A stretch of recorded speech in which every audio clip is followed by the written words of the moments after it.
ግን ለምንድነው አሁን ድረስ የምትሸወጂው? ደስታ የተባለው ግለሰብ ልደትሽን አከበረልሽ፣ እሺ ብለን ተቀበልን፣ እየተንከባከበሽ ነው ብለንም አሰብን። ለምንድነው ግን እራት ውጪ ማምሸቱ ያስፈለገው? ምሳ ነበር ይዞሽ እንደወጣ የሰማ ነው። ነገር ግን እስከ ራት እንድትቆይ አድርጎ ሩም ይዘሽ እዚሁ ለቀቅ ብለሽ ፈታ ብለሽ ታድሪያለሽ ብሎ ለምን እንዲያስማማሽ ታረጋለሽ? ለምን ክፍተት ትፈጥሪያለሽ? በዚህ ጉዳይ ከሰሞኑ ባለው ሁኔታ ደስታንም በተመለከተ ከቡታጅራ እናትሽና እህቶችሽ ያሉት ነገር በተቃራኒ ሆኖ መልክቱ መረጃው ደርሶናል። ሁሉንም እዚሁ አሰማለሁ። እንዲሁም ደግሞ ሩታ በልደቷ ቀን ምሽት አካባቢ ላይ ከደስታ ጋር ምን እንደተፈጠረን በዝርዝር አሰማችኋለሁ። ሰላም ውድ ሀገሬ ልጆች፣ በያላችሁበት ሰላማችሁ ይብዛልኝ። የአብርሽና ሩታ ወዳጆች በያላችሁበት ፈጣሪ አምላክ ጤናችሁን ይስጥልኝ። ምርቃት የሚመቸው ሰው እንደተለመደው ቪዲዮን አሁኑኑ ላይክ በማድረግ ይጀምር። ለቤቴ ደግሞ አዲስ የሆናችሁ ሰዎች አላችሁ፣ እባካችሁ ሰብስክራይብ በማድረግ ሁሌ የምለቀው ቪዲዮ እንዲደርሳችሁ ይሁን። ቀጥታ ይዤ ወደ መጣሁት ዝርዝር መረጃ አመራለሁ። ትናንት አንድ ቪዲዮ ተለቆ ነበር የሩታ ልደት ምክንያት በማድረግ ይኸውም እንግዲህ ደስታ የተባለው ምንም በቅጡ እማናቀው ለእልህ ተብሎ እንግዲህ ሩታን ያወቀ ሰው አለ፣ ሩታንም እንዲቀርብ የተደረገ ሰው አለ። ታዲያ አብርሽን ለማስቀናት እየተጠቀሙበት ነው። አንዳንዶች ሩታ እንድታገባው የሚፈልጉ አሉ። በአጠቃላይ በአጭር ቀናት ውስጥ ያየነው ደስታ የተባለው ግለሰብ ሩታን መልካም ልደት ብሎ ቤቷ ሄዷል። አበባ፣ የተለያዩ ስጦታዎች፣ ወርቅ ሁሉ አድርጎላታል። እሱ አይደለም ችግራችን። ከዛ በኋላ ግን ልክ ቪዲዮ ማብቂያ ላይ የሰማ ሰው ልብ ያለ ሰው ካለ እስቲ ወጣ ብለን ምሳ እንብላ ብሎ ደስታ ይዟት ወጥቷል ማለት ነው። ታዲያ ምሳን በልተው በዛው እስከ ራት ድረስ አምሽተዋል። በመቀጠልም ይህ የምሽት ሰዓት ነው እንዴት ወደ ቤት ትሄጃለሽ ብሎ ሁሉ እዛው ሩም ውስጥ ሌላ ቦታ እንድታድርና እዛው አረፍ ብላ ሲነጋ በማግስቱ እንድትሄድ በጣም ጭቅጭቅ እንደነበረም ጭምር መረጃው ደርሶኛል። ሩታ ለምንድነው የምትሸወጂው? እባክሽ ደስታ ለተባለ ግለሰብ ራስሽን አሳልፈሽ አትስጪ። ከቡታጅራ የሰማሁት ነገር ተቃራኒ ነው። ወንድምሽ ነው ወዶ ፈቅዶ ይህንን ግለሰብ እንድታገቢ ያደረገው። ነገር ግን ታላላቅ እህቶችሽ እናትሽ ያሉት ነገር ደግሞ በተቃራኒ ሆኖ አግኝተነዋል።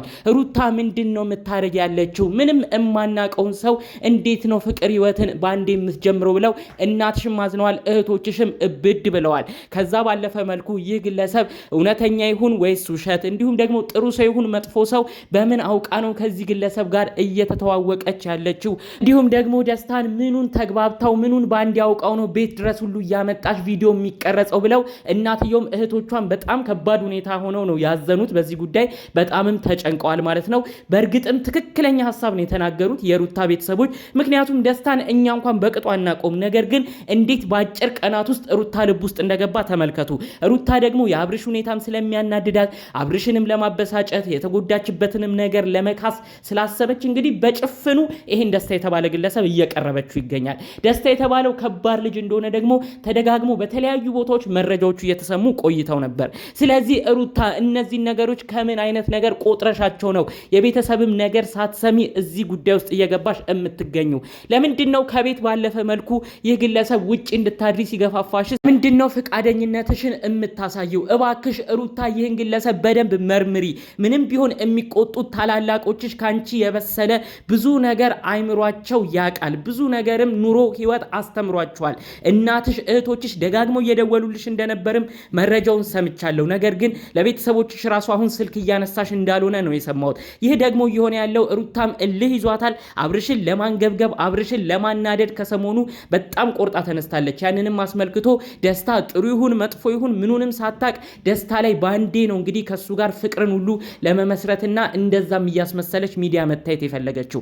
ነገር ግን ጉዳዩ ከዛ ሁሉ ጀርባ ነው። ቤተሰብም ያዘነበት ነገር፣ ኦዲየንሶች ራሱ አረ ይሄ ግለሰብ ምንድነው በቅጡም አናቆም እያሉ ነው።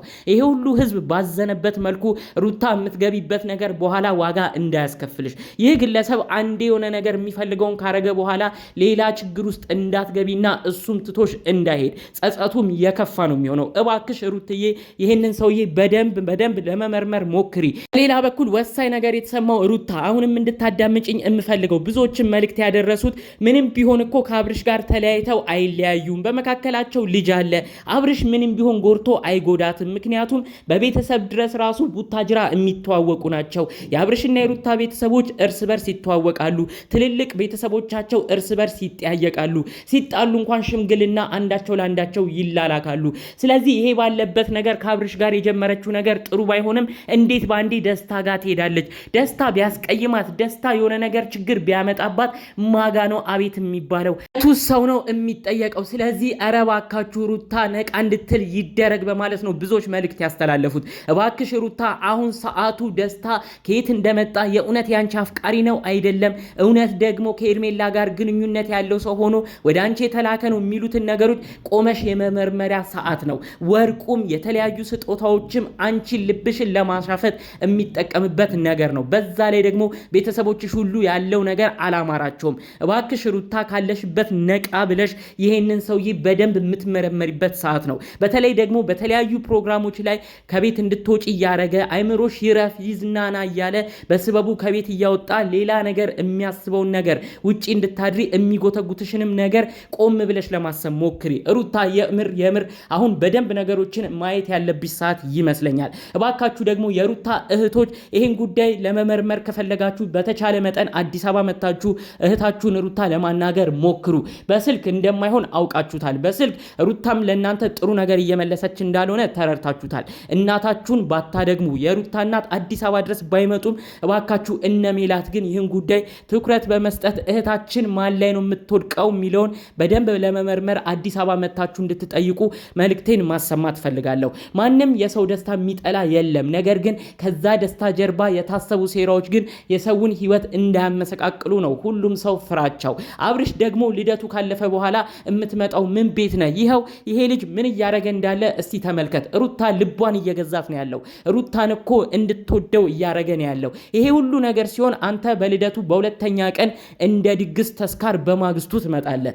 ምን አይነት ስራ ነው የሰራኸው? ይሄው ስጦታ ራሱ መቀለጃ እንዲሆን ነው ያረከው። በዛ ላይ ደግሞ የሩታ ፍቅረኛ ሆኖ የመጣው ደስታ የተባለው የሚናገረው ነገርንም በዚሁ መናገር እፈልጋለሁ። አንተ ምን ስለሆንክ ነው እሱ ያመጣውን ስጦታ ኮተት ነው አውጥተሽ ጣዩ ብለህ የምትናገረው? ምንም ቢሆን የልጇ አባት ነው። ከፋም ለማም ብዙ ደግና መጥፎ ነገር አብረው ያሳለፉት ከአብርሽ ጋር ነው እንጂ ካንተ ጋር አይደለም። እንዴት ነው የልጇን አባት እንደዚህ እያንቋሸሽ እሱ ያመጣውን ስጦታ በዛ ወርውሪው፣ በዚህ ልቀቂው፣ ይሄ ኮተት ነው፣ ይሄ አላስፈላጊ ነው እያልክ የምታናናቀው? ምንም ቢሆን እነዚህ የልጆች እናትና አባት ናቸው። በልጃቸው የሚገናኙበት ነገር ብዙ እድል ወደፊት ይኖራል። ያኔ ሁለቱ ሲገናኙ አንተ የምታፍርበት ነገር እንዳይመጣ ከወዲሁ እየነገርኩ እገኛለሁኝ። እንዴት ነው እንደዚህ አይነት ነገሮችን አቃለ የሰው ስጦታንም የምታዋርደው? በአብርሽ እኛ ብዙ ነገር ልንጨቃጨቅ እንችላለን። አብርሽ ከኤርሜላ ጋር በሚያረገው ነገር ብዙ ኦዲየንስ አዝኖ ብዙ ነገር ይናገረው ይሆናል። ነገር ግን አንተ ትናንትና መተህ አብርሽን እንደዚህ ስታዋርደው፣ የልጇ አባት የሆነውን ግለሰብ እንደዚህ ስትንቀው ግን እኛ ማየት አንፈልግም። ሩታም ቢሆን ምንም ቢሆን የልጅሽ አባት ነው። አንዳንዴ ደስታ መስመር እያለፈ አብርሽን የሚናገረውን ነገር ተው ልትዩ ይገባል። አለበለዚያ መናናቁ እየበዛ ከመጣ እመኑኝ እናንተ ልጆች የምትዳረሱበት ነገር ከፋ ደረጃ ላይ ያደርሳችኋል። ሄርሜላም ደስታም መጨረሻ ዳር ነው የሚቀሩት። እናንተ ግን ልጆች ያላችሁ በልጅ የምትገናኙ የልጅ እናትና አባት ናችሁ። ይህን ነገር ቆም ብላችሁ በማሰብ ኃላፊነትን ተሰምቷችሁ ከእንደዚህ አይነት ነገሮች እንድትቆጠቡ የእውነት መልእክቴን ማስተላለፍ እፈልጋለሁ። በሌሎች መረጃዎቼ እስክንገናኝ ሰላሙን ሁሉ ተመኘውላችሁ። ሰላም።